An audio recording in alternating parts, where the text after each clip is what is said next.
आज हम प्रबंध के उद्देश्यों के बारे में पढ़ेंगे। देखिए, प्रबंध के क्या उद्देश्य होते हैं। प्रबंध कुछ उद्देश्यों को पूरा करने के लिए कार्य करता है। ये उद्देश्य किसी भी क्रिया के अपेक्षित परिणाम होते हैं।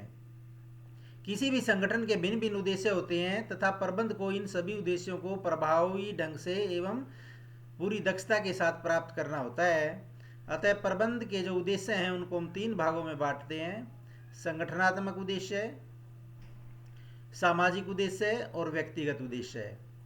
अब इनका विस्तृत अध्ययन करते हैं। संगठनात्मक उद्देश्य क्या होते हैं? कोई भी प्रबंध जो है वो संगठन के लिए उद्देश्यों के निर्धारण एवं उनको पूरा करने के लिए उत्तरदायी होता है। इसे सभी क्षेत्रों में अनेक प्रकार के उद्देश्यों को प्राप्त करना होता है। जैसे सभी के हितों के लिए उसे कार्य करना होगा, अंशधारी, कर्मचारी, ग्राहक, सरकार आदि के हितों को ध्यान में रखना होता है। और किसी भी संगठन का मुख्य उद्देश्य मानव एवं भौतिक संसाधनों के अधिकतम संभव उपयोग उनका करना और लाभ कमाना होता है, जिसका तात्पर्य ये है कि व्यवसाय के आर्थिक उद्देश्य को पूरा करना। ये उद्देश्य होते हैं जैसे व्यवसाय को जीवित रखना, लाभ अर्जित करना एवं व्यवसाय की बढ़ोतरी करना। व्यवसाय को जीवित रखना, जीवित रखने का क्या मतलब है? कोई भी व्यवसाय जब कोई व्यक्ति शुरू करता है तो सर्वाइव करने के लिए करता है कि मैं मार्केट में जो है अच्छी तरह से सर्वाइव करूंगा। और प्रबंध को संगठन में बने रहने की दिशा में जो है ये ऐसा ही प्रयत्न करना चाहिए। इसके लिए संगठन को पर्याप्त धन कमाना चाहिए, और पर्याप्त धन यदि वो कमाएगा तो उस व्यवसाय जो है सर्वाइव होगा, जिससे कि लागतें पूरी की जा सकें।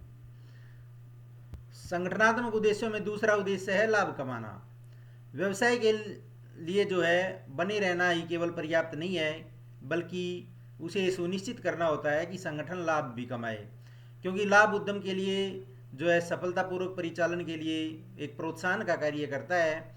और लाभ व्यवसाय की लागत एवं जोखिमों को पूरा करने के लिए भी आवश्यक होता है, क्योंकि व्यवसाय चलाते हो तो बहुत सारी आपको लागत करनी पड़ती हैं, जोखिम उठाना पड़ता है। उसके लिए लाभ कमाना बहुत ज़रूरी होता है। बढ़ोतरी, दीर्घ अवधि में अपनी संभावनाओं में वृद्धि व्यवसाय के लिए जो है बहुत आवश्यक है। इसके लिए व्यवसाय का बढ़ना बहुत महत्व रखता है।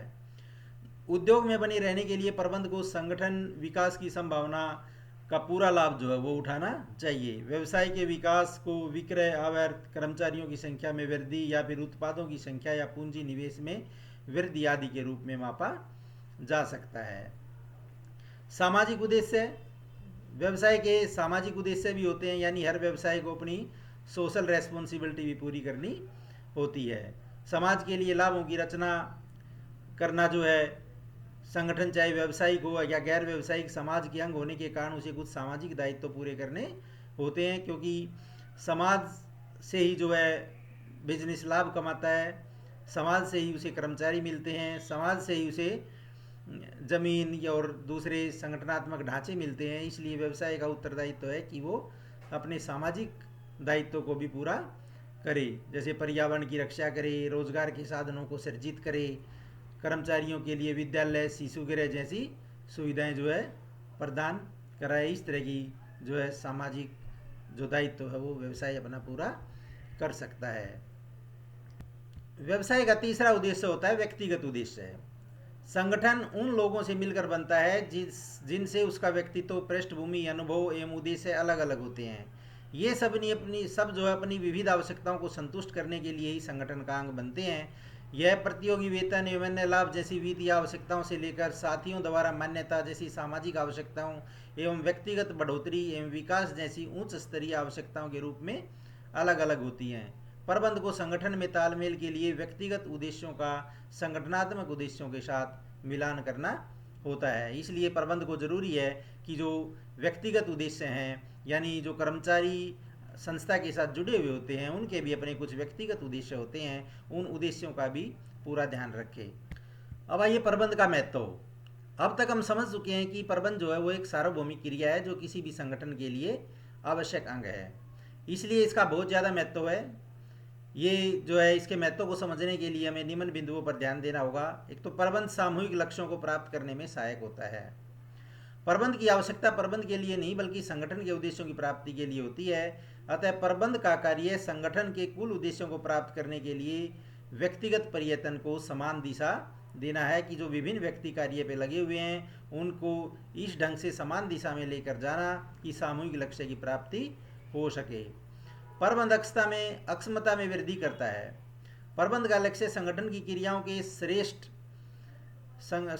नियोजन, संगठन, निर्देशन, नियुक्तिकरण एवं नियंत्रण के माध्यम से लागत को कम करना और उत्पादन को बढ़ाना होता है। यानी हर व्यक्ति से उसकी मैक्सिमम कैपेबिलिटी के हिसाब से कार्य कराना प्रबंध का मेन कार्य होता है, इसलिए भी इसका महत्व बढ़ जाता है। प्रबंध गतिशील संगठन का निर्माण करता है। प्रत्येक संगठन का प्रबंध निरंतर बदल रहे पर्यावरण के अंतर्गत जो है करना होता है। हमेशा ये देखा जाता है कि किसी भी संगठन में कार्यरत लोग परिवर्तन का विरोध करते हैं।